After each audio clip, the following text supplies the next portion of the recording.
At West Tennessee Bank, we do more than make loans. We build communities. We work hard to create unique, individual connections with every person we serve. West Tennessee Bank, a division of Decatur County Bank. We think you'll like us. Equal Housing Lender Member FDIC.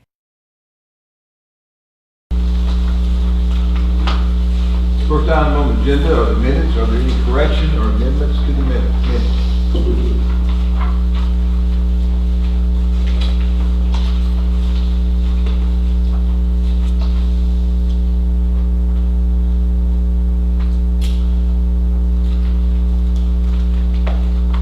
I make a motion to approve the minutes as presented. A motion to approve the minutes as presented. Do I have a second? Second. I have a second. All those in favor signify by aye. All opposed signify by no. Motion carried. Next item on the agenda are counts. There was no vote required on the counts. Do we have any question on any of our bills? We do. Please give us the number beside it, please. I had a question about one. It's 33 under the utility accounts. And maybe I'm just out of touch with stuff. But it says a battery for the handheld was almost $400. Is that the one? That is the one. That's those triple handhelds for the automated meter reading system that we have now. And they're pretty much obsolete, so the batteries, they had to reconfigure it and do some other stuff when the battery failed in it. So it had to be sent in for service and a new battery replaced. So that's the service and the battery. Oh, service and the battery. Okay.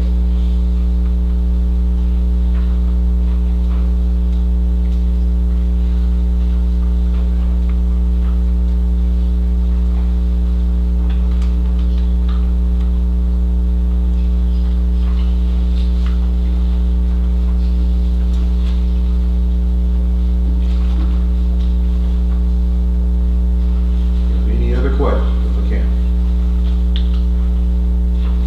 Next item on the agenda is delegations.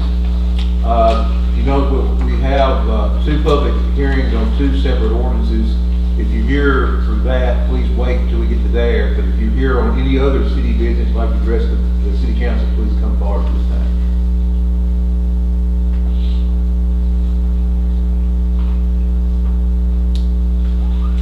Okay. Next item on the agenda is item D. Discuss and consider the action amending the city zoning ordinance to allow residential apartments in downtown central business district with certain restrictions. At this time, I would like to call the public hearing open for the proposed amendment. Anybody would like to speak on it, pro or con, please come forward.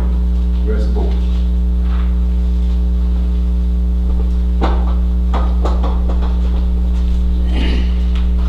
All right. State your name, please. My name is Jason Bramlett. That's BRAMBLETT. Okay. Huge fan of living downtown. I don't know what the pros and cons are that you guys see, but I can't help but be excited about the opportunity. Okay, we've been working downtown for about 9 years now, and we've seen a lot of things change and a lot of things happen downtown. But the one thing that is a little disappointing is that our downtown closes at 5 p.m. Everything closes at 5 p.m. We've even got a new coffee shop, and it doesn't stay open much later than that. And, you know, it's kind of a give and take here. I don't know that there's anything that you can go to outside of Subway that is open past 5.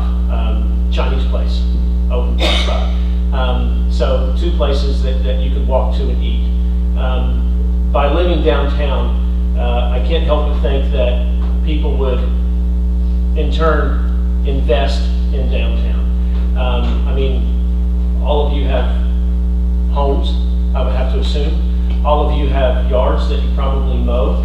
All of you have probably flowers that you may plant or you may enjoy from trees that are there, or plants or bushes or something that are there all the time. You might even have a deck outside that you sit outside and you enjoy your home. It's no different than people who would live downtown. They would also enjoy their home. Their home would be all of the surrounding areas. They would probably do things to beautify their surrounding areas. They would probably be more involved in their surrounding areas. So if there are people who live downtown, there will probably be a new crop of people who are interested in the vibrancy of downtown. They may even be more interested in what happens downtown as far as fairs or festivals. There might even be a new crop of volunteers to help for festivals that may be needing some volunteers. I don't know. They might have a higher interest in living downtown. I know that people that work in our business, there's 3 people who have expressed an interest in moving downtown or moving close to downtown. One has bought a house that is I would consider downtown. It's 1 block off of Main Street, so I would consider that they have purchased a house downtown. And then there's one person who told me today that they were walking down the street during barbecue festival and said, you know, right up there would be a perfect place to live. And his wife said, well, they don't let anybody live downtown, so you might as well forget that. And he was like, okay. So they live out in Jacks Creek. And it's difficult for them because they're young, they're fresh graduates, and they don't have any internet or anything to speak of, let's say that. It's very slow and it's very difficult for them to do their thing. Another couple who just had a baby expressed an interest to me while she was pregnant. She wished that she could live downtown. I'm like, what do you mean, like downtown one of these buildings? She goes, I think that would be awesome, yeah. So, I mean, those are 2 people, 2 young marrieds that I know of who are interested in the idea, okay? I also know for a fact that what used to be 8th Day, they have people that are looking for something to do after hours. They're looking for a community. They're looking for that camaraderie or whatever, you know? And I can't help but think that the more people that are downtown, the more investments that will be made downtown, and the more, there might be a vibrance that starts to grow or something that starts to happen. So in looking and thinking about living downtown, I downloaded this right here from the EPA of all things, okay? And they're talking about small towns and small cities and the revitalization that they've had. And 2 of the cities sandwich Henderson in population. One of them has a population of 2,900, and one of them has a population of 12,000. So those are 2 really good things to look at. One of them had in the 80s they noticed that their downtown was dying, and they wanted to do some fun stuff and revitalize downtown. So the city council, okay, here it goes. They provided grants, a $10,000 facade grant, and they had a lot of old buildings downtown, and they provided, of course you had to spend an X amount of money in order to get the grant, and you had to do the facade grant, but they spent $100,000 in refacading 10 buildings, and more than 10 buildings didn't participate, but other people who didn't get the grant also put a new facade on their buildings. People started moving downtown. They ended up, a couple of years after that, they got an $860,000 grant that was used to do more revitalization to their downtown. And the story goes on from there. There's story after story about what living downtown can do to a community. And we all know that Henderson is, we live in Chester County, we live in Henderson, and Henderson is the heartbeat of Chester County. And the downtown is the heartbeat of your city. And I want a plan. I would love to have, what are we doing to revitalize? What are we doing to keep our businesses? What are we doing to attract businesses that are going to stay open past 5 o'clock? What are we going to do to create excitement downtown on the weekends, on nights, on whatever the case may be, to keep people here? Because those people from 8th Day, they're still working for, well, they're not 8th Day anymore, they're still working for that company, but they're living in other cities now because there's more to do in the evenings. So we have a choice. Those people were here and they're making more than $50,000 a year. They're the right people we want, okay? They have expendable income and they have money to throw at things. So we have to give them an opportunity. No, throw the money around. Let's just be honest.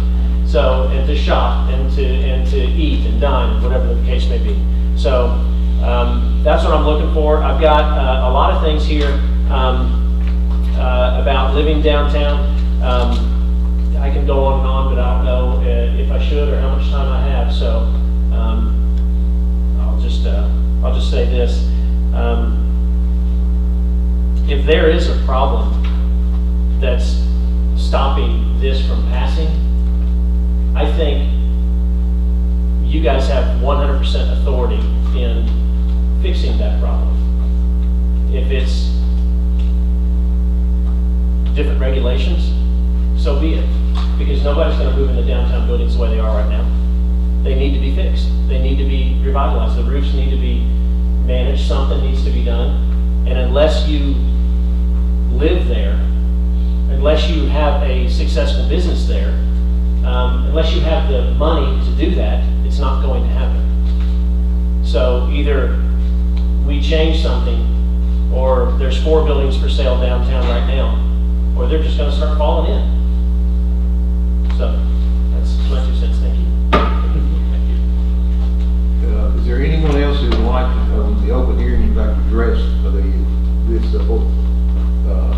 possible ordinance change? I have a question. Yes, ma'am. Just a quick question. What's the criteria for your downtown that you're talking about? I mean, do you have an area? Yes, ma'am, Central Business District. So are you talking explaining, I'm new, so I don't know your areas. Bring up, give us. Yeah, it's basically from up on North Avenue where the medical building is, Okay. right next to the pharmacy. It comes down north, it goes all the way down Front Street to Mill Street. Okay. Comes across and back up Washington, cuts over to Cason, comes back across by the courthouse, I believe, over across Crook and kind of back. So basically it's your downtown businesses, just that area. So what is going to be the traffic concern on that? Because I live really close to here. Do you have looked into that at all? Yeah, the traffic would be no more than it is now. You're only talking about it at the minimum, at the most, maybe 5 apartments. Yeah. It'll be no more traffic than it is now. I think that's my feeling on that. When it comes to the traffic up down the road, I don't think you'll see any more traffic. If it was people working, the former 8th day or now the Brandon group, they'd be driving in town anyway. The question may be more of a parking issue Yeah. for them. And they would be driving, they'd be walking. You're exactly right. I was about to say that. We've invested all this money for our downtown to be walkable, and you know, it's the perfect opportunity to walk on. People who live downtown would walk, and that's the reason why the lady who, my person who bought a building or a home just down the way, she bought that house closer so that she and her husband can walk to work. So. So are you planning on getting the sidewalks fixed if you're going to make it walkable? We spent about $1 million on the sidewalk. Already? I just thought I'd ask. We got other sidewalks. Matter of fact, Carter was replacing something. Carter, we went this week, putting sidewalks that are broke up to fix up certain. That's just part of it. You know, the downtown project was about a $1.4 million project. The Does that downtown include sidewalks. Crook Avenue? Huh? Does that include Crook Avenue? Crook, all Crook was done. We did Crook, some of Crook was done. Carter, help me out there, 'cause I know I we mean, did all up and down around, we did Crook Crook all the way around. The residential section has been redone. No, we don't, that we just replaced the sticks on the residential We section. haven't done any, we haven't done really residential sidewalks in a long time. I can tell, because I have people that walk out in the street because the sidewalks are so bad on the road. That's the only reason why I'm asking, you want it walkable. I'm asking why, how can you get it walkable then? Okay, just thought I'd ask, I'm sorry. No, that's fine. Are you talking about kind of like they did in Jackson out there north of the Hamptons? You know, they built that up area out there. Yes, they have. And yeah, Apartments and, places to eat, shopping, is that kind of? well, their whole purpose. What you're talking about? Yes, exactly. Their whole purpose in downtown was to revitalize downtown, and there's several other buildings that allow apartments in the 2nd and 3rd floor in downtown Jackson, And there is a revitalization because of that happening. Now the AMP is there, and there's other things that are happening downtown. And then they also did the complex, Jackson Walk, is that what it's called, Jackson Walk Yeah. Apartments? And they did that in conjunction with the hospital and bringing all that down. Yes, that's exactly what that is. If we had something like that, I think it would be a government for the town of Henderson, you know, if somehow, and that's, Well, I think we could, you know, like your old building where Yes. you first started, I wanted to live right next door. I mean, Yes. that was my perfect place I wanted to move to. But Yeah, it well, was I mean- not residential. But yes, I get it, what you're talking about, not just for young people, but for people that really don't want to keep a big yard. You know, Yes. there you go. I was on the planning commission, but just in front of the city board tonight, that was just to get it back. The only thing that I don't have any objection to, the biggest thing is codification of these buildings. Yeah.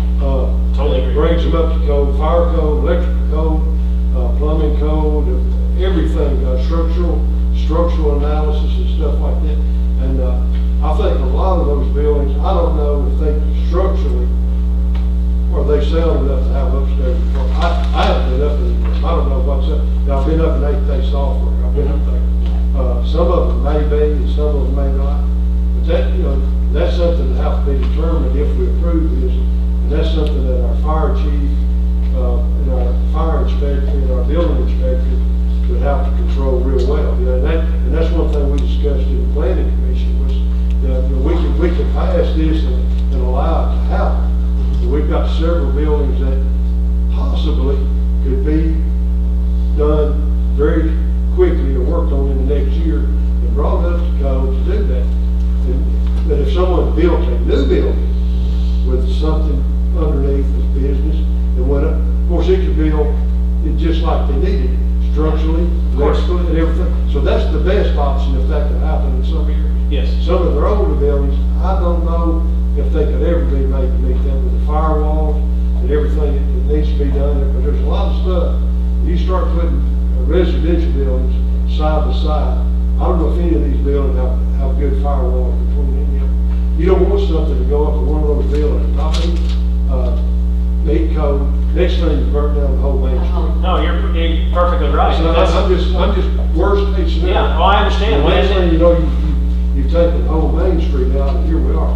So we have to be very careful, and I'm not opposed to this, but I say it's got to be done in a very careful procedural manner. And let me say this, I'm all for bringing things up to code and making it right. And I believe we should, because I wouldn't want to live down there like that. But the other part of this is, and the flip side to that is, people work in all those buildings every day, and something happens in all those buildings every day. So the same fears are happening every day right now. Okay, the same possibilities are there right now. Right. Well, one thing I think, if the board passes it, one thing it does state in the ordinance itself, it has to meet the International Building Code, the current International Building Code. Right. And one thing we as a city will have to do is make sure there are no exceptions to that. No Period. shortcuts. No shortcuts. We don't down with that. And we have to, and it may in some of the buildings prevent people from doing some type of residential because they cannot get it up to code and afford to get it up to code. Either it's done right or it doesn't need to be done. We got to back Brent, the fire chief, whoever is saying, no, you're not up to code. There's no exceptions. That's, we as a board, we pass this, that's what we're saying, no exceptions. Well, for everybody's safety. Yeah. No, I completely agree. I mean, for the longevity of our community, I mean, I agree. Are there any limitations on, or I don't know what's in the planning commission? I don't go down, I don't know what you guys have talked about. Well, yeah, we've talked about a lot of things. You know, one thing we go back to, we talked about the downtown, was it the enhancement thing we did about the awnings and all that? Yeah. Yeah. And we haven't enforced that on anybody that's put up an awning yet. Everybody's done everything they wanted to do. nobody's scared to any of the plans. Or they put it up before it was done. That's right, there you go. There you go. My And so, grandfather did. And so, you know, I don't know how, I don't know how we're gonna, get a grip on this if we don't get a grip on everything. I'm just being honest about things. When you look, now, we're gonna make the awnings look real good down across town, and guess what? They look worse now, or the same as they ever did. So, and when we started this downtown beautification process, did all this stuff, and, you know, here we are, a year and a half, 2 years later, there's been several awnings put up, and nobody's paid attention to anything on that committee. It's like, hey, we're gonna do what we wanna do, we don't care. So I don't know, you know, I'm not opposed to this, I'm just letting you know, that it's hard, and Alderman Smith said it right. You know, this is something that could get real serious, it's not just an awning. Yeah. It's not just an awning, it's something different. And so we'd have to stay on top of it. I am not opposed to it, because I would not have put it out of the planning commission if I'd been opposed to it. Now, is this for new buildings and old buildings, or what do you guys looking to pass here? Won't you hit high points on that? Might have to go. It would be for either new construction or renovations of old buildings. Okay. The only problem you come into with renovation of old buildings would be somehow you're gonna have to take something that's old, the wiring, Yeah. have to have light safety, smoke detectors, carbon monoxide. Oh, yeah. You have egress issues, we gotta have 2 ways to get people out of the bedroom, so that's a window and a door usually. A new construction, when they come in with a set of plans, it's already laid out by your design. Your team that does the design, so, plus, in the city of Henderson, if you're doing 3 or more units, we're talking sprinklers. If you get to 12 people or more, we're talking sprinklers. So what we don't want to happen is somebody have a building downtown and they throw a bed up there and they're letting somebody live up there, because the last person that we had living residentially in the downtown building, the building's no longer there because it burned to the ground. And that didn't just affect the person that was renting that building. Oh, no. It affected that whole lot and the buildings on both sides. Yeah, I'm for it too, but we understand that if you're gonna do anything like that, it's gonna cost. And if someone's willing to move downtown, they'll be willing to put the price, put the money into it. Yeah. gotta I protect strongly believe everybody. that. Yeah, so, yeah, it's our responsibility to make sure that the codes and everything follow. So when they do decide to do this, we say this is what it's gonna take. And once we tell them that, if they choose to do it, fine, if they don't, that's on them. But I think it's a great thing. But enforce the codes, like Donnie was saying, you know, we can't get lax about that, because that's If too we do, important. it's on us. Yes, And I think everybody on this board right now have all the faith in the world that we can make that happen. I think you was making a mention a while ago about the buildings now. Yes, sir. That's there now, but see, that's what we call it, it's already grandfathered in, there's really not anything you can do. But if somebody wants to move in them, then they gotta come in and change the codes, and that's when you gotta go through and do all your wiring and all Yeah. that. That's when it's gotta be brought up. As long as it stays like it is, the building can set that. Oh, yeah. But when you start fooling with it, making it better, then that's when you fall out. It comes out of being grandfathered in, then it comes into the new, Of course, as it should. code. Yes, That's I when it completely, brought up the code. completely agree. One big plus that could come out of this too is if we have an investor come in and take one of these buildings and to bring the upstairs apartment into code is also going to impact your main floor structure as well. So it will in turn improve our downtown. You know, one thing is, you know, this is just a start, this ordinance. I'm sure it'll become almost a fluid document as things start happening and stuff like that. But we just tried to do what we could to get a document out and address some of it. But I'm sure as we move forward, that this ordinance may become more, you know, more, I would say subjective to what happens in the area. This is just something to get us started, and I'm gonna say that on behalf of the planning commission. It's not, does not address every conceivable option, but it's just something to move forward, so if someone was interested out there, they could at least start planning ahead. I had some concerns originally about the parking. I mean, it wasn't addressed in the ordinance. I don't think it needs to be, but you've got people that would be living downtown. Where do they leave their car? They're not going to, if they're living downtown, they're not gonna drive, get the car from downtown, drive half a block to Brown. They're gonna leave their car somewhere, maybe for days at a time. You know, there's a concern, is it parked on Main Street in front of a place that would love to have the spot open sweetly ever after, or Subway, where people could dart in and pick up food, and somebody that lives above somewhere else, car sitting there. I would hope that the people that own the building, whoever's leasing it, and the businesses would all just work together, Yeah. and it would never come back to the city board for us to even look at.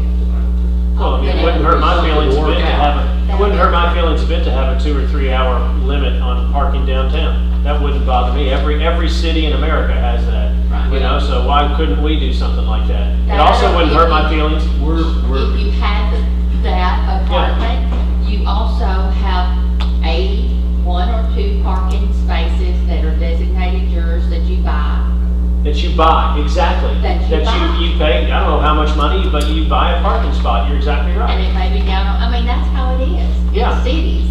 Yeah, You exactly buy right. Park on a space. Front Street. Yeah, Front Street. You don't park on the main street, down on Front Street. Yeah, you park somewhere, but yeah, exactly. I guess with the beautification downtown, I hesitate to want to have to put up 3-hour parking signs or. I'm not gonna do that, yeah. I would love for everybody to kind of work something out. Self-police, yeah. And that way we don't get into, I mean, that's just me, and that's months away, because Of course. it's gonna be a while before anybody's, if this passes, before anybody's Ready to. ready to rent. So but that's just, that didn't need to be in here, that's just a concern I had. Well, I think this is a great first step for our community, for downtown, and a continued, I can't say first step, probably the 3rd or 4th step, but I think we're moving in the right direction, and I'm excited about hopefully this passing, so. I'm glad to be having a conversation. Yeah, amen, yep. The public hearing is still open or? Yeah, public hearing is open, anybody else would like to address, we have been closed public hearing. I would like to clarify, make sure Brent explained it, but I want to make sure the board understands the B2 Central Business District does stop at the railroad. So it does not go any further west than the railroad. It does not go any further east than Casey.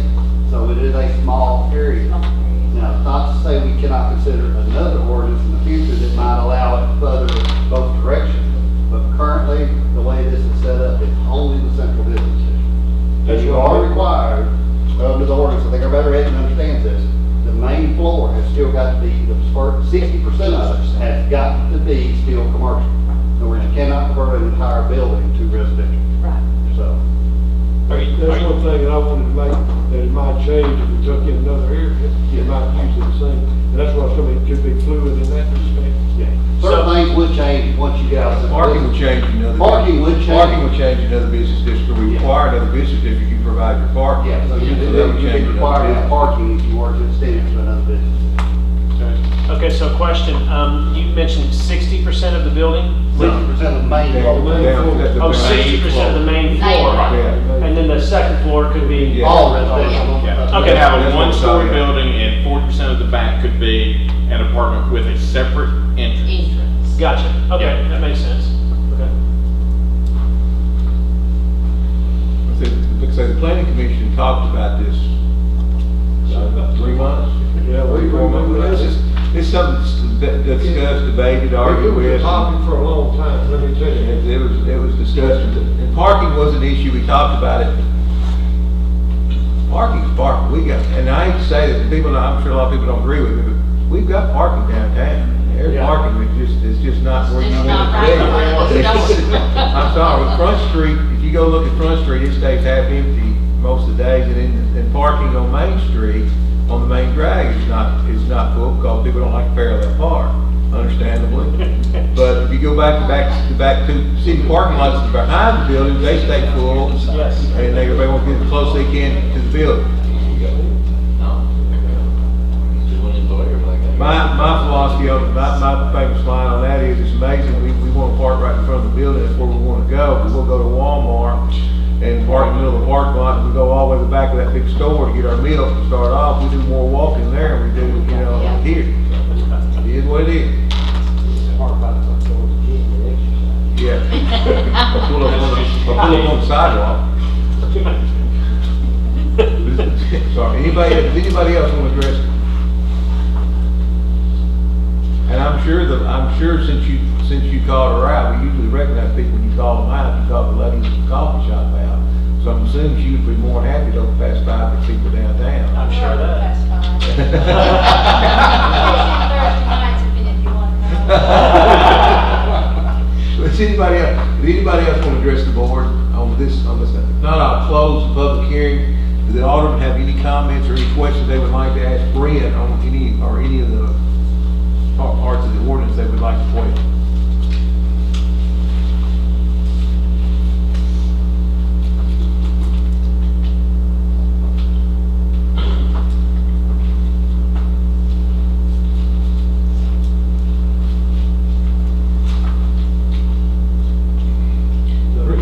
Yeah, I got one I want to ask. I said that the Brent kind of, because I think we talked about the safety issues and everything.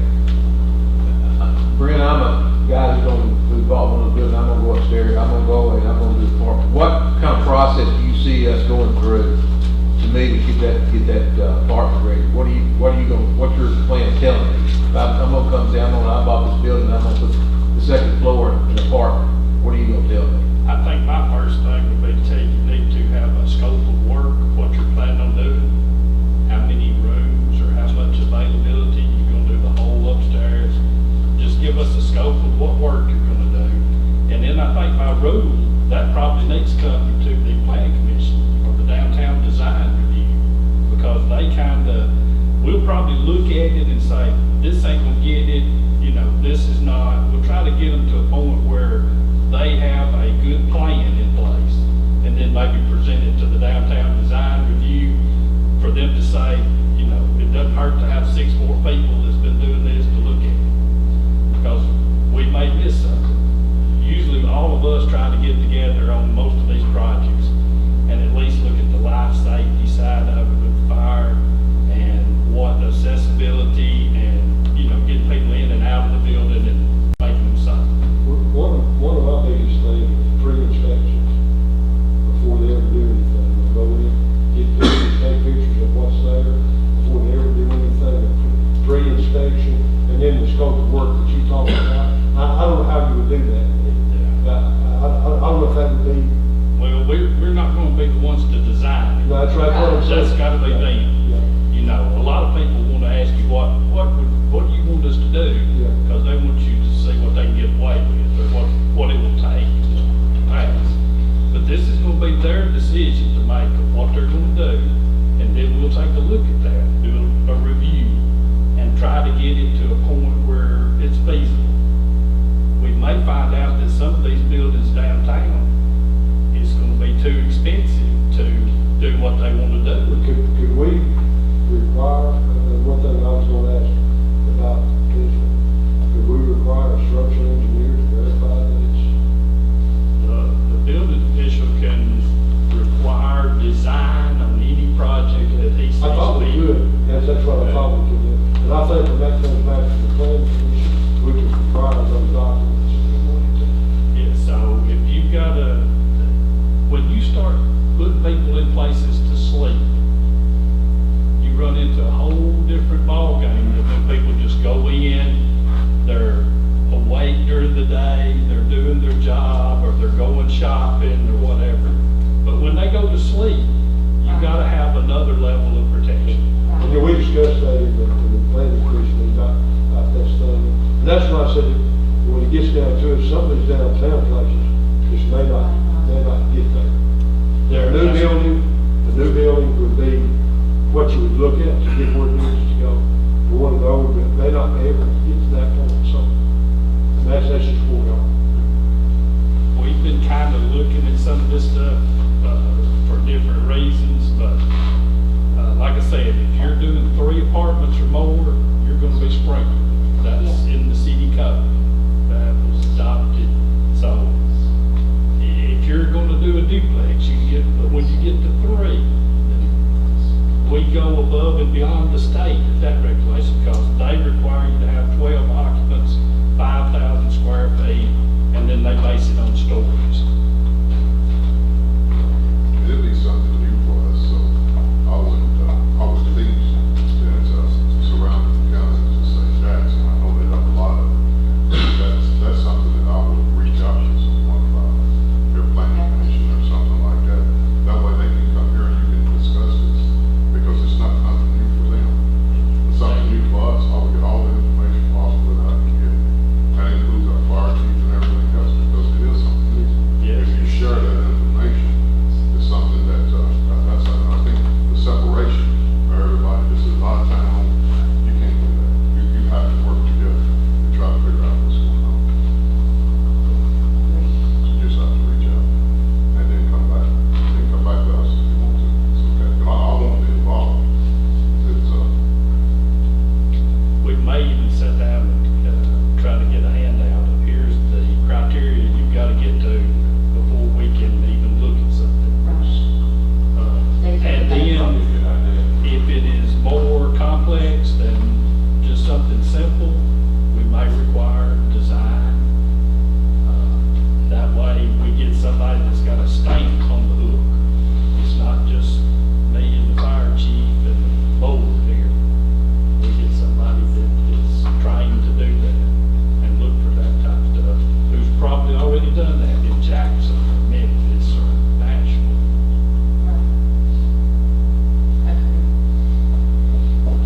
Anybody else have anything else? Bring up Jim. Time I turn to the pleasure of the board. I'd like to make a motion, we accept the ordinance as written at this time. Have a motion to approve the ordinance as written. Do I have a second? Second. Have a second. Any further discussion on the ordinance? Seeing none, roll call vote. Phelps. yes. Mr. Barber. Yes. Mr. Smith. Yes. Ms. Butler. Yes. Mr. Ferris. Yes. Mr. Manus. Yes. All voted in favor. Since all vote in favor, I can entertain a motion on the second reading. So moved. Have a motion on second reading. Do I have the second? Second. Have a second. Roll call vote. Mr. Phelps. Mr. Barber. Yes. Mr. Smith. Yes. Ms. Butler. Yes. Mr. Ferris. Yes. Mr. Manus. Yes. All voted in favor. Ordinance passes. Next one that we have, we're opening up another public hearing on change, to look at change the city zoning ordinance to allow short-term rental units in the RS, R1, and R2 residential zones with certain restrictions. This time I'll open the public hearing. I think this is probably best if, I think Jim is more on that, and so is Brent too, so they can double team this to kind of give everybody in the room of how we got to this point and why we're even here. I'll let Jim start off. He can do the legal, he can do the state house version of it, and then Brent can do the I'm other. sorry. Okay, the last 2 legislative sessions in Nashville, the short-term rental lobby, Airbnb is the biggest one, has been lobbying hard in Nashville to get regulations passed at the state, or the lack thereof, that basically says you can't, the cities and counties cannot regulate short-term rentals. And they've been pushing real hard in Nashville and doing what lobbyists do. And it's gained a lot of ground in the state legislature. Because, and of course, let's face it, Henderson's not really an issue. It's more Nashville, it's those communities, Franklin, Brentwood. And most of those cities have regulations already in the books pertaining to short-term rentals. And they're asking the state to preempt those local regulations. Well, the state has been reluctant to do that. But at the same token, they have done certain things that you can only regulate certain things. And if you don't have certain regulations in place, then you cannot be more stringent. The state's new laws that are coming up probably again this next session, the way I understand that. So, the suggestion was made to go ahead and get some regulations on the books that we can live with for short-term rentals. Now, for y'all that don't really is, can be a room in somebody's house, it can be multiple rooms, it can be a mother-in-law suite, it can be, in certain cases, if it's an existing apartment in an outlet. Now, it has to be something already existing that meets our code that was grandfathered in from many years ago. You cannot do it in a new. You can rent these structures to transient vendors, which basically means, or transient travelers, for lack of a better word, persons. They come in to spend a night or two or a week or whatever in your community. And basically they gotta conform to a lot of the regulations and the taxing of a hotel motel. The hotel motel industry is sort of fighting this on behalf, with the cities, because they see it as competition to them. So, these regulations are considered where people could, in residential districts, rent out part of their home to the people to stay for short term, or both down to. In bigger communities, Nashville's a prime example, they have had a lot of issues with people renting houses. You can rent an entire house out, short-term rental. It's happening in Nashville a lot where people are buying houses, developers coming in, buying a house close to downtown, or in the East End where there's a lot of stuff going on. They'll rent the entire house out for a group to come and stay, bachelor parties, bachelorette parties, whatever, get-togethers, class reunions, whatever the case may be.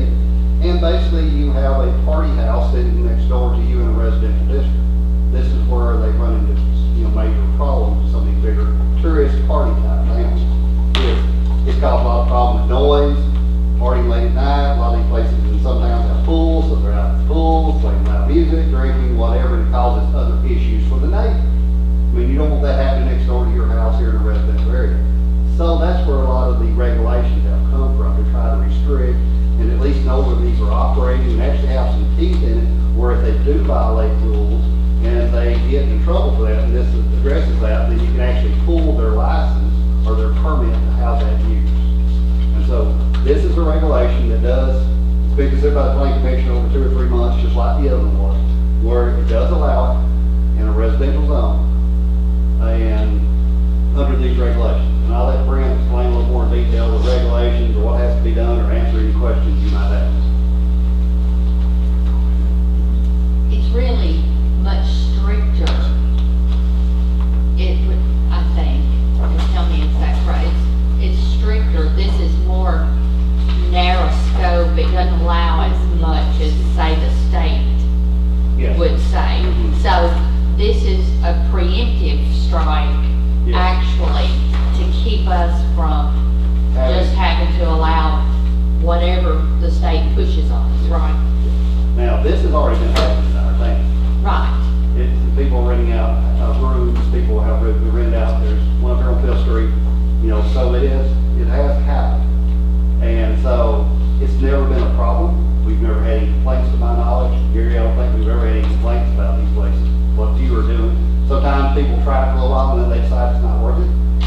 So, but this gives them guidelines they have to abide by if they're going to do it. So, it is an extra step. They have to get permitted. They have to renew that permit every year. You need to know who's there. The fire department needs to know where these places are, where they can, know there's extra people here.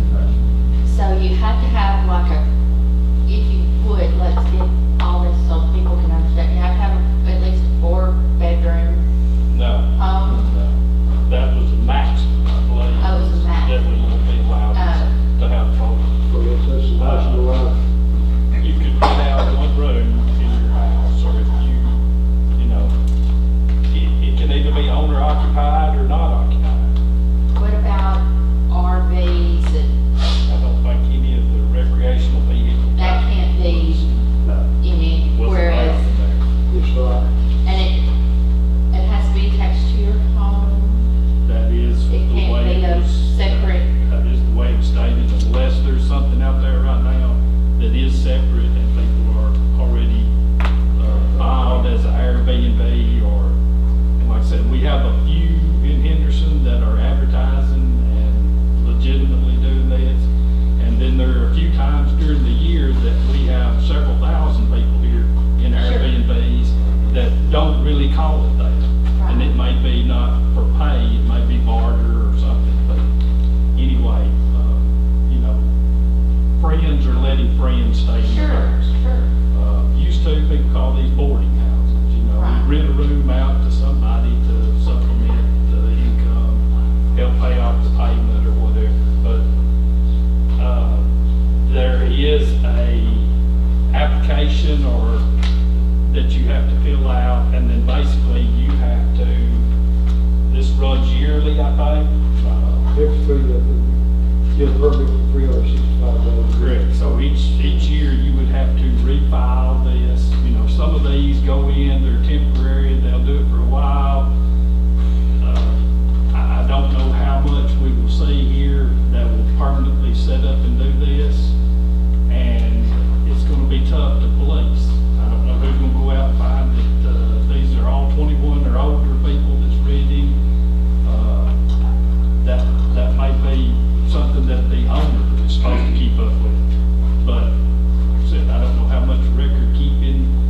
separate buildings. He had this, we cannot go back in later, and like I say, his grandfather in those, we cannot go back in and pass laws to prevent him from doing. There are certain things you can do because we have had ordinances on the books concerning habitation or having somebody living in an outbuilding. It's been on the zoning, in the zoning law for many, many years. So you could use that old city ordinance to stop that, but if he was doing it in his existing house, no, there's nothing. I think the things that we cannot, I think the state's telling us we cannot pass laws to stop somebody that's doing something they say is lawful now.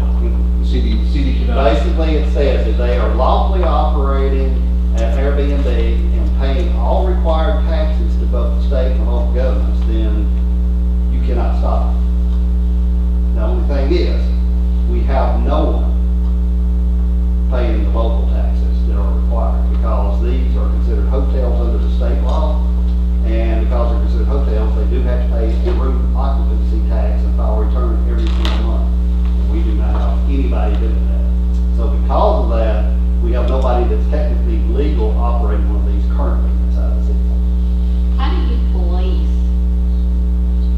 that there's smoke alarms in all sleeping rooms and, Well, with the application process, there will have to be an inspection done by the fire chief and the marine. Now, if somebody does it without our knowledge, there's no way. Unless we go on Airbnb and police it there and they're advertising there, but there's a lot of other sites they can advertise on too. It's just not that one. VRBO? Or not advertise at all, just word of mouth. So there's a lot of ways it can be done that will be under the radar and we'll have trouble policing those. But at least with something on the books, if we do find out a location that's operating this way, there's something we can do about it at that. Now, that would be, if I remember right, they would be cited into city court, wouldn't they? Yes, We catch them. if there's any violation of city ordinance, and unless there's a punishment spelled out in the ordinance, and this one there's not, it would be a standard violation of city ordinance if issued citation appear in city court or summons, then they'd have to answer to the city judge, and the judge would hear the case. And of course, the maximum you can do in city court would be a $50 fine per day. So, it can get expensive if they're driven on and on, but collecting is a different story too. Then you may end up having to go to chancery court to get the thing collected. It goes back to saying, anybody wants to break the law, they're gonna break it if they don't get caught. Yep. Yeah. The permit would cost how much? I didn't notice. $50. $50. It's $1 a year, I think, it's not much. $50. That ain't nothing. No. No. So really, I have a question, if I may. Yes, ma'am. If you have a student at the college that wants to rent a room from you, is that, is this the same idea that's renting a room just for college? We'll be renting for more than 30 days, or it goes into another thing, right? it goes into a different situation. Difference of years like rent. I'm just wondering, you know? Yeah. But you're, This believe is I'm less right. than 30 days. in a single-family residential area, you're not, the regulations don't allow you to rent out rooms other than through this ordinance. So And it's just technically, for 30 you cannot rent a room to a college student. You can have one live with you, but you technically cannot rent a room. So. It We happens. had some grandfather, we had some that under that ordinance, we got grandfather in on Brook Street. Yeah. We have. Yeah. Scott House, that's what that was. When I was a kid growing up, that was all For grandfather. way, many years has always rented rooms. But under the rules of the zoning ordinance, Brent, correct me if I'm wrong, you cannot rent a room out in a single-family dwelling. I will say you're not supposed to.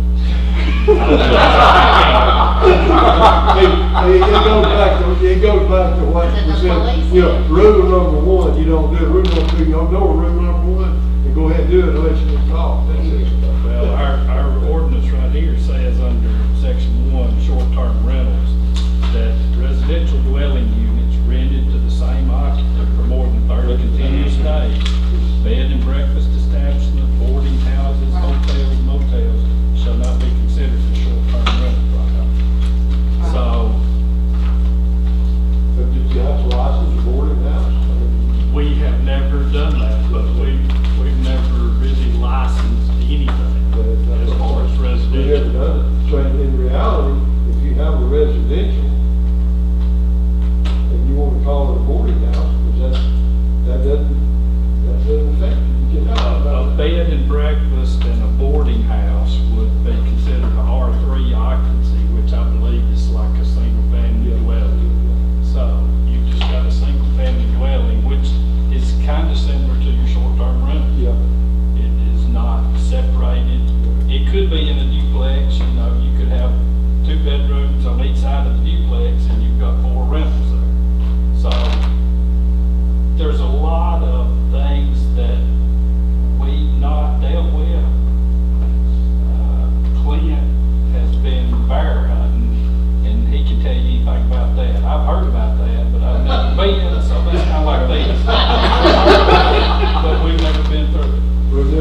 never been through this either. That's correct. That's right. So we're treading new ground on all this stuff, the downtown, living and this stuff. We're looking at stuff that's never looked at here in Henderson, in our town. I'm sure the first 2 or 3 people that we deal with, we'll get a good idea of what we've done right or wrong. We'll give it life, you know. Yes. But that doesn't mean that if you rent your house out, you move away and you're renting your house and you're not living there anymore. That's different, correct? That's different. I just want to make sure we're on the same page here. That's different, that's different. If you Then if you're rent, living in the house and renting out of the room. yeah, if you rent it, for an extended period of time, 30 days or more, this doesn't apply to you because you're renting your residence. Whereas, where if you were renting that entire house for a week, then you would fall under this because it's considered short term, less than 30 days. That goes back to you're putting people in there and sleeping that are not accustomed to or used to the house. If you've been there 30 days, you should know how to get out and which way to go. If you're there one night, you may wake up in the middle of the night with smoke in there and not know which way to go. Correct. Does anybody else, yes ma'am? Yeah, you mentioned that you cannot rent a room out to a gentleman, but they could be living with you, and it was okay, correct? As long as it's not rented for money, Money. But it's considered, they're living with me, You're and sharing they the just happen house. to give me some money, then that's okay? I can't say that's okay. I wouldn't worry too much about it right now. You're all right. Anyone else like to, before I close the public hearing on this issue? This time I'll close the public hearing. Does any alderman have any questions they want to ask? If not, I'll pleasure the board.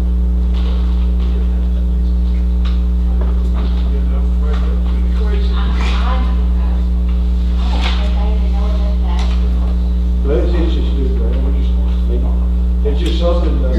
Only thing is make it Warren Street. Yeah. It's a starting point, isn't it? We'll make it more restricted. It's getting restricted where we don't have it restricted. Right. We I don't mean, know- it's we don't know preemptive to keep Right. us from having to We do will what they say, say. we will probably not be 100% in compliance with this initially, and we may never be 100% in compliance with it.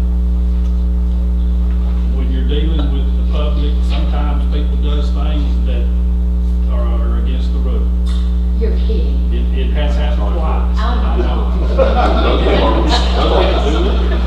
But Thankfully, But if we don't put this in place, we have nothing to fall back on. then they when the can do state what they want to comes, do, and they're all complying with the rules, then, when there's no rules. So based on that, I'll make the motion that we accept this ordinance. We have a motion to approve the ordinance. Do I have a second? Second. Have a second. Is any further discussion on the ordinance? Seeing none, roll call vote.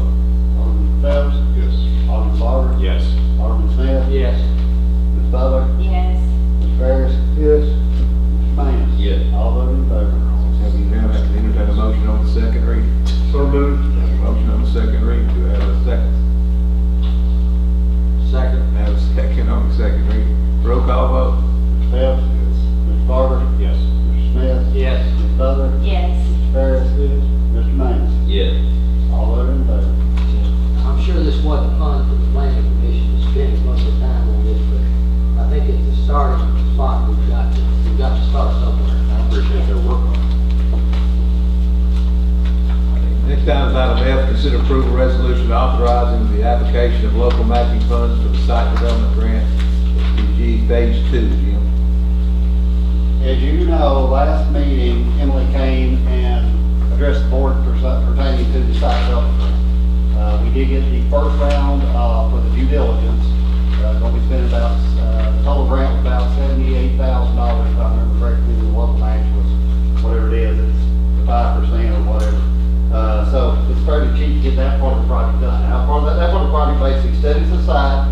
They determine where the best part of the land is to develop and to get all the necessary environmental stuff done out of the way. We're in that process now. We need to, the next step would be to apply for some funds to actually do some clearing, to actually get trees off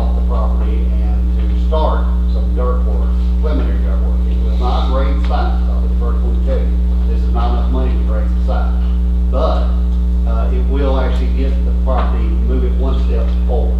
So, in order to apply for this, y'all approved to apply last month, but they came back and said you gotta have a resolution.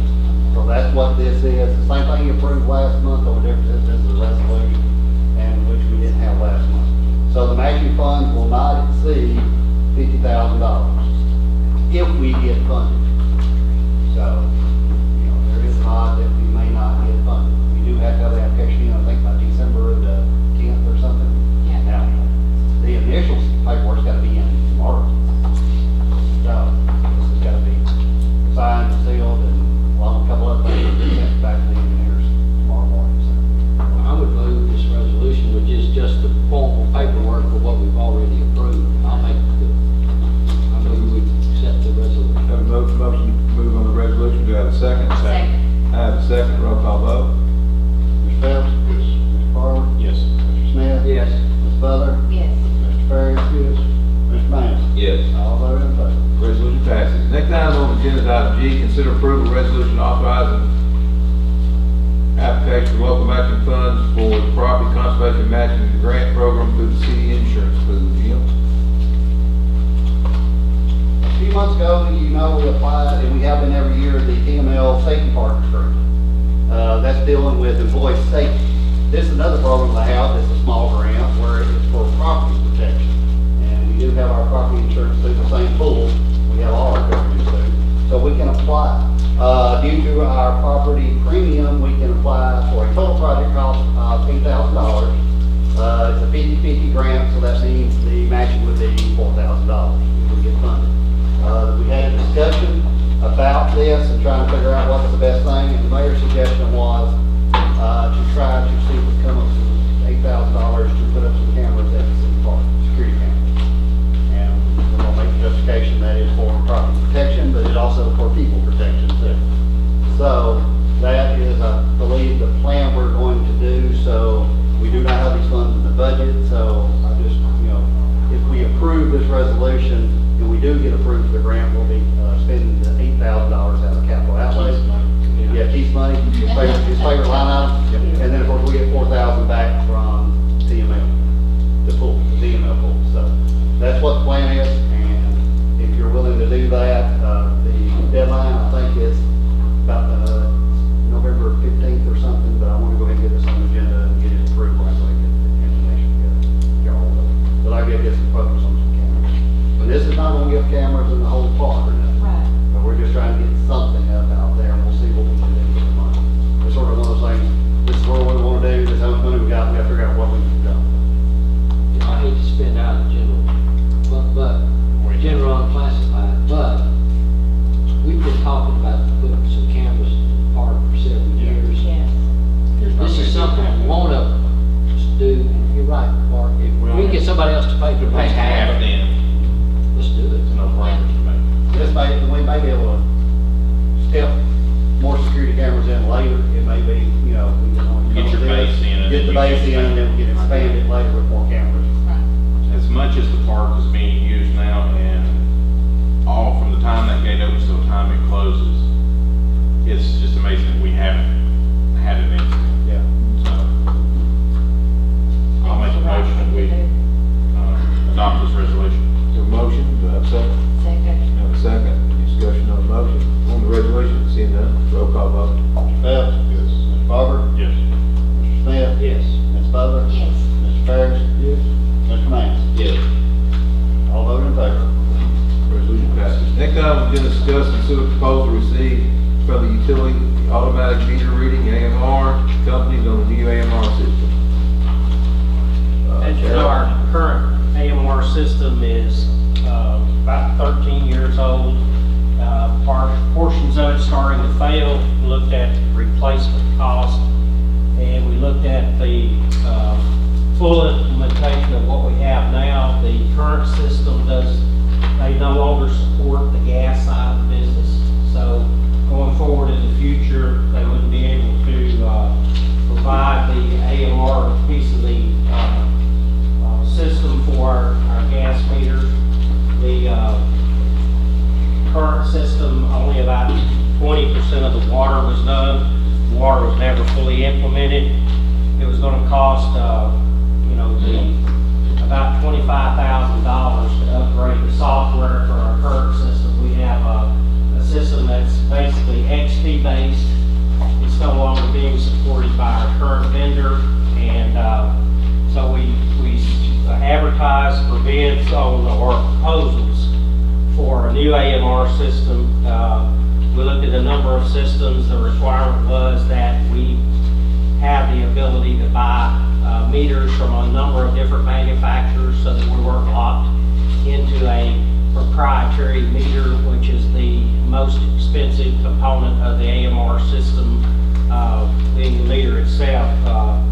We looked at the cost of what it would take to completely finish the existing system. We looked at the cost of a turnkey new system, which would include new handhelds. We're actually proposing to go to a laptop computer in a truck to actually collect the meter readings.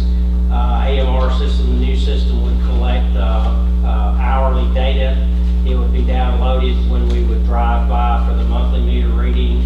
We currently have 2 employees that spend the better part of a month, and if we have any rainfall or any really inclement weather, we have to use a number of other personnel to be able to meet our billing times, and this would shorten our meter reading down to about 3 days with the new system. And this proposal includes the software and hardware to do that. It includes changing all of the water meters. The water meters were never changed in the first AMR system, and then it includes the new transmitters for all the existing residential gas and most of the commercial gas.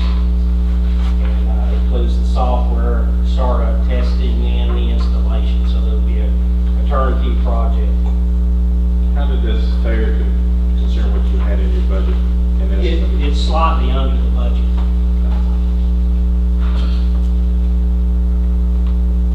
So this is the latest software it should carry us Right, through. it is the latest software, and if in the future we wanted to go to AMR is drive-by, where you take a vehicle, you go down a street, you don't necessarily have to go down every street. It can actually read meters 2 or 3 blocks over in each direction as you're driving, so when you set the routes up, makes it a lot more efficient. In the future, if we wanted to go to like an AMI, which is like antennas, the equipment that we have at the meters here in town, you could actually do them automatically through a radio read system where you wouldn't even have to send the truck around. The reason we didn't look at AMI versus the AMR is we have a number of meters in McNairy County, that's on Pickwick Electric. We have a number of meters in Madison County, that's on, of course, a different electric system. So, looking at the best fit for, the areas that we have, we felt like the AMR was pretty much the best suited for our needs. Just glancing at this for the first time here, the first 2 things would be, you talked about mobile unit for the truck, would be the $10,000. Is that right? That's correct. That's the hardened laptop computer with the radio and everything that would actually poll these meters as you were driving by. The second item on the list is a tablet. Currently, we're using handhelds for the readings, and you have to get extremely close. A lot of times, they have to get out and walk right up to it, so there's no real savings in some of the AMR that we have now. Whereas with the truck with the antenna, they would be able to collect the reading from the street as they drive by without stopping. The tablet is to actually program the meters and would serve as a backup reading device if we had to service the mobile unit in the truck. And then the next 2 items are the gas. Next item is the gas transmitters themselves that would be put on the existing gas meters. Third or fourth item is the actual water meters themselves, and it includes the actual replacing the meters. Meters need to be replaced about every 15 years. We've got a lot of aging meters, a lot of inaccuracies. A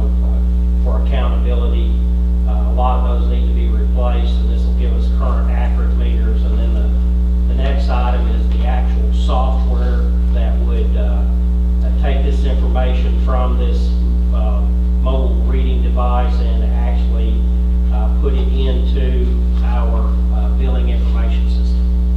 And then you would have the, of course, technical service and training and on-site service during the startup period. And then there is an installation cost of actually removing the existing meters, removing the existing registers on gas meters. And they would actually install these devices. They would actually get a GPS location on each device, all the model numbers, serial numbers, meter numbers. And so going forward in the future, we could track where each meter was. If we had any inaccuracies in meters, we'd be able to track that and be able to schedule replacements. That 290,000 then is the total, is the installation. It's the Well, installation. put the stuff on the gas meters and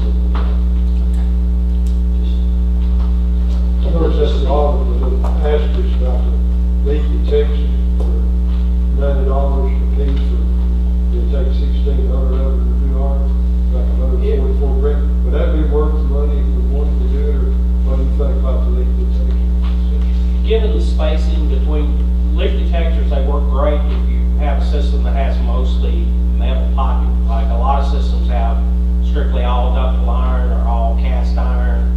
They have predominantly metal service lines. Leak detectors work, and you have to have a lot more of them to give coverage for where you've got plastic services, plastic water mains, and that type of thing. So at this time, we're planning on adding those. The cost and benefit, I don't think we're justified at this time.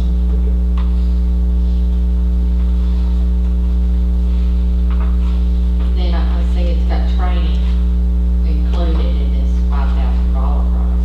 Right. For technical support. Will that train all your staff or? It just would, they you? would be here for a 5-day period, and of course, most of this equipment is automated. Any particular problems that they would have, being able to set up a new account, being able to add customers, being able to take meters, make them inactive and that type of thing. Even though you would have a meter that, say, if somebody moves out, you have a turn off, that meter becomes inactive.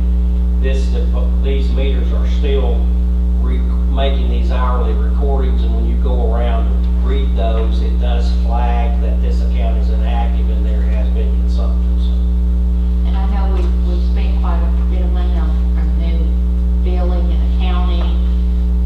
Can this migrate, this information, does it migrate into that, or is that? it does, and this particular vendor already has systems that are with local government that we are with now, and they also have a couple of systems with the Tyler software. Okay. So,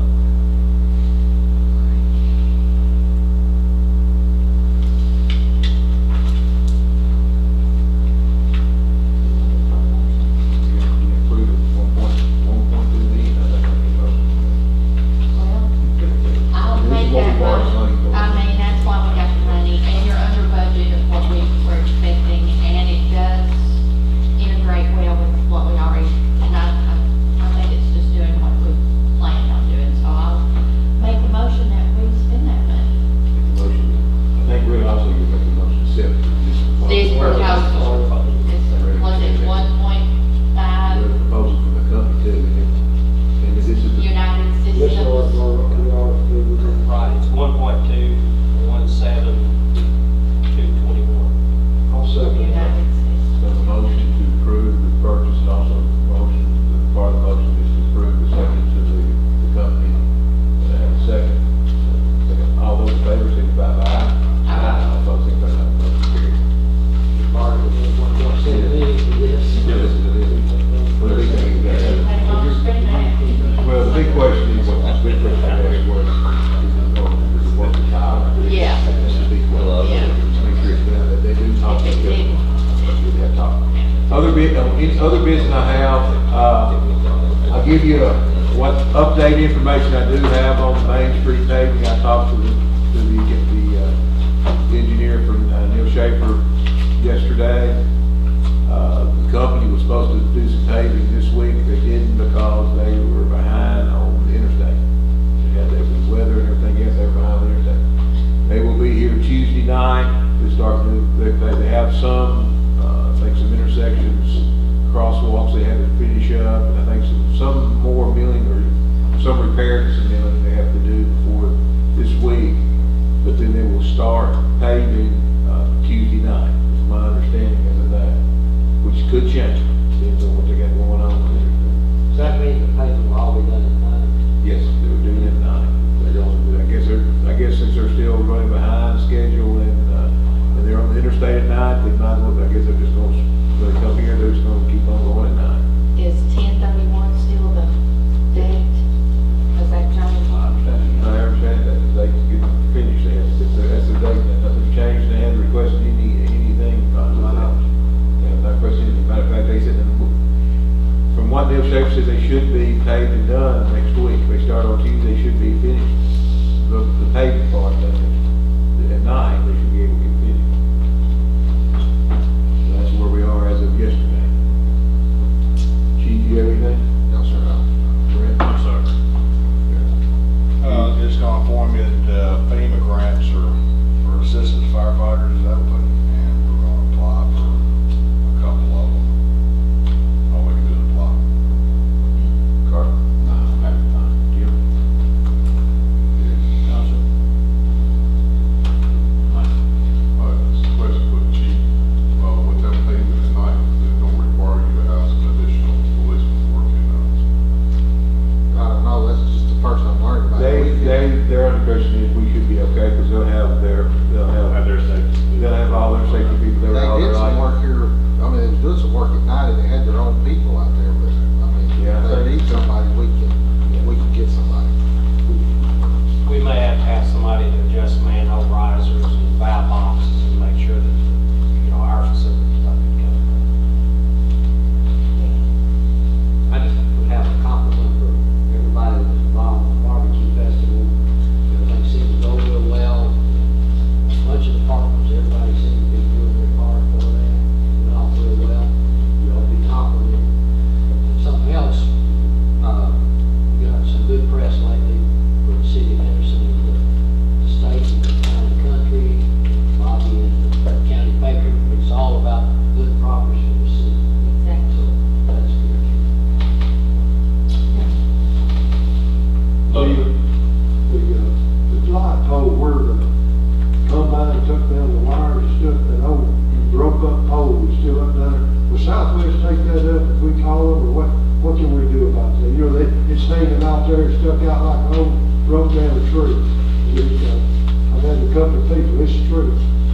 I've had many people ask me about it, they've had 2 or 3 ask me, when are we gonna get that thing done? And I said, well, I said, if you get on Southwest, get there, if that's who gets it, I don't know. Yes, Southwest. Also, why you got that brought up, John, if anybody comes by, I think we leave these LED lights we have up now, when they start to go out, they start flashing like a strobe light. Y'all notice? So, if y'all see one of those, just drop me an email, and then I'll pause and try to keep that, if you see one going out. There's a number on that pole, there's a little thing on there, we get that number, Southwest number, exactly where to go to. Because they're supposed to replace them as soon as they go out, but they don't replace them unless we call them. They're not gonna fit it, and so, if you see something, just give me an email, tell me if this is, on the style, just look at the card and make sure it's done. That's all I have. No.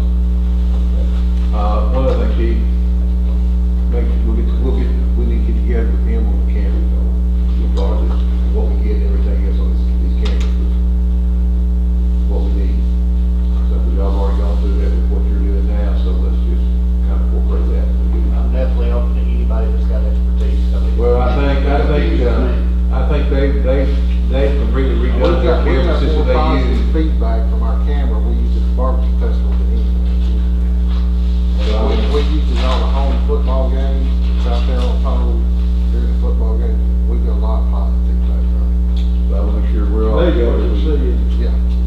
I wanna make sure we're all on the same page as we're going forward on this, because it's really at the part. If anybody else has anything else, I'd like to welcome, we got a county commissioner made an appearance tonight, Joe. Glad to Check see out you my here. young. Glad to see you here. Let me know if there's anything you want me to tackle with the county. I'm just kidding, not even help you. always hope you pay your fair share, is all we're asking. Do your part. If not, I'll entertain a motion to adjourn. Y'all have a good night.